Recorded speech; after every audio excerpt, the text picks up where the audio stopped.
আজ আমরা হারালাম একজন যোদ্ধাকে, একজন কিংকে। জে বি চিতা আর আমাদের মাঝে নেই। জে বি চিতা নামটা শুধু ফ্রি ফায়ার স্পোর্টসের মাঝে নয়, হাজারো গেমারের হৃদয়ে বাস্ত রাজার মতো। সিয়াম ছিল সেই মানুষ যে শুধু নিজের খেলার গতি দিয়ে নয়, মন দিয়ে, বন্ধুত্ব দিয়ে সবার মন জয় করে নিয়েছিল। আজ আমরা সবাই নিঃশব্দ, কারণ আজ আমাদের সেই প্রিয় সিয়াম আমাদের মাঝে নেই। সিয়ামের খেলা মানেই ছিল উত্তেজনা, কৌশল আর শেষ মুহূর্তে বাজিমাত। তার প্রতিটি কিল ছিল দর্শকদের মনে এক একটি আগুন জ্বালানো মুহূর্ত। কিন্তু আজ সেই জেবি স্কোয়াডে নেই জেবি চিতা।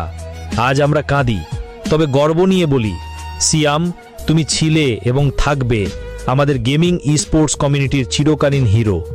তোমার মতো কিং ফাইটাররা হারায় না, তারা স্মৃতিতে অমর হয়ে যায়। ভাই, তুমি হয়তো আমাদের ছেড়ে চলে গেছো, কিন্তু তোমার প্রতি ভালোবাসা, শ্রদ্ধা চিরদিন